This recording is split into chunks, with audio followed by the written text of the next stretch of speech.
Hello everyone, welcome और welcome back to my channel. I hope you all are well और आपकी studies भी अच्छी चल रही होंगी।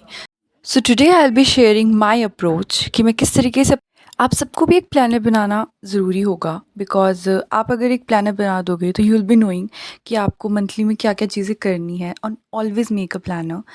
सो सबसे पहला पार्ट है मेकिंग अ प्लानर।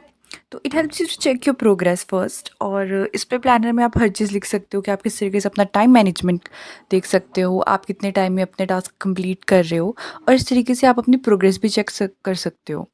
क्योंकि मैंने जब अपनी प्रिपरेशन स्टार्ट करी थी लास्ट ईयर, तो आई थॉट कि मैं दिसंबर से स्टार्ट करूँगी फॉर 2024, और इसमें तरीके से मैंने पूरा प्लानर बना दिया था। Secondly, I made easy to difficult chapter list according to me, because मेरे को केमिस्ट्री ज़्यादा टफ लगती थी, और इनिशियली दिसंबर से जब मैं प्रिपरेशन स्टार्ट कर रही हूँ तो मैंने बायो और फिज़िक्स पे ज़्यादा फोकस रखा बिकॉज़ फिज़िक्स मेरी बहुत अच्छी है। और इसमें मैंने very consuming time consuming chapters और very less time consuming chapter की लिस्ट बना दी थी अकॉर्डिंग टू मी, बिकॉज़ मेरे पास कंटेंट सब कुछ था, क्वेश्चन बैंक था, क्वेश्चन पेपर थे, टेस्ट सीरीज़ था, हर चीज़ थी। But I have to do कि मैं किस तरीके से इसको प्रिपेयर करूँ।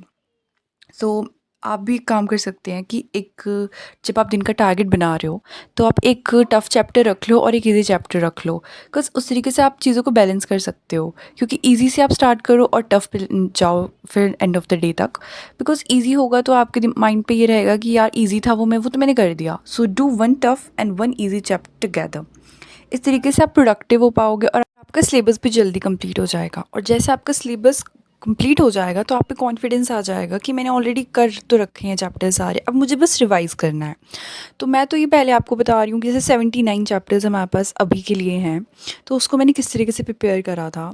तो मैंने दिसंबर से जैसे स्टार्ट करा था, तो मैंने इनिशियली तो पढ़ाई करी थी, मैं बस रिवाइज़ करती थी क्योंकि मेरे पास नोट्स थे, बुक्स थे, उसको किस तरीके से क्वेश्चंस करना है, मॉड्यूल्स थे, और मैं यूट्यूब से या यकीन बैच से भी करती थी, तो मैंने उससे करा था। तो फोर्थ पार्ट है सिलेबस और उसकी अप्रोच जो मेन है। तो हमें पता है कि टोटल चैप्टर्स हमारे पास 79 हैं, और आप भी एक इस तरीके की लिस्ट बना ही लेना, बिकॉज़ आपको पता है कि आप पहले, अगर आपको पूरे सिलेबस के बारे में जानकारी होगी तभी आप चीज़ों को कर पाओगे, चाहे आप बिगिनर हो या आप ड्रॉपर हो या बहुत टाइम से प्रिपेयर कर रहे हो। तो टोटल चैप्टर है 79, बायोलॉजी में 32, और केमिस्ट्री में है हमारे पास 19 चैप्टर्स, और फिज़िक्स में हमारे पास 28 चैप्टर। तो आप देख सकते हो कि बायो में 11th और 12th में 11th की चैप्टर ज़्यादा है, बट इवन दो 12th की वेटेज ज़्यादा थी हमारे चैप्टर्स की।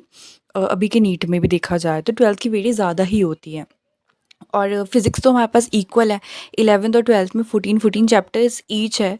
और केमिस्ट्री मेरे को इस बार ऐसा लग रहा है कि जैसे चैप्टर्स कम हैं तो I think I can do these also, मैं इस पे काम करूँगी ऑब्वियसली।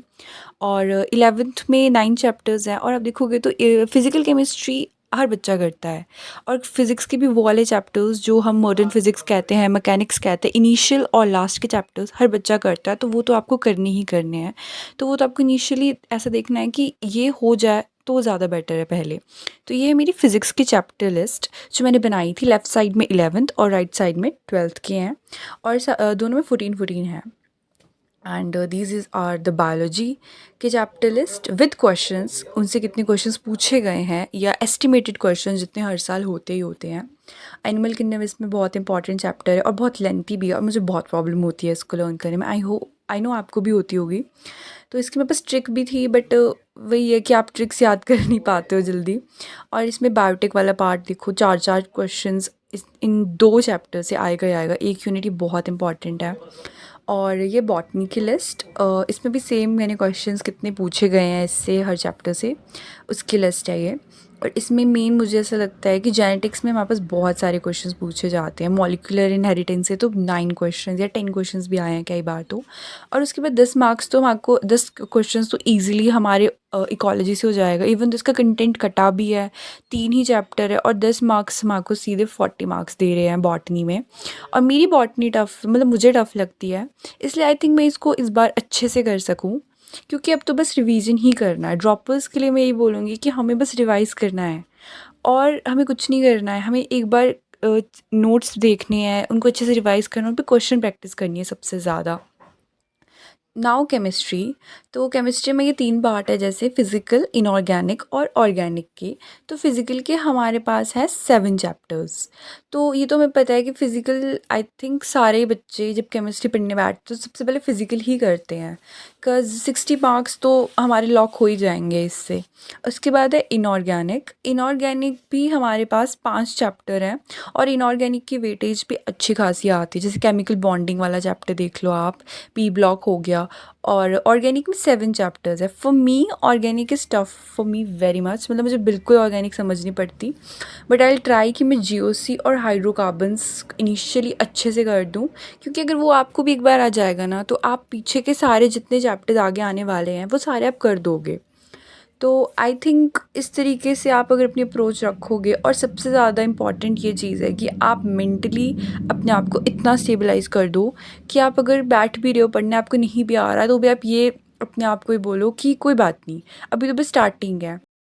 बिलीव इन योरसेल्फ और अपने रिसोर्सेज एकदम लिमिटेड रखो। Just notes and just revising them again and again. और अगर इस वीडियो ने आपकी प्रिपरेशन में कुछ वैल्यू ऐड करी हो, so do like, share and subscribe to my channel, and see you in the next video.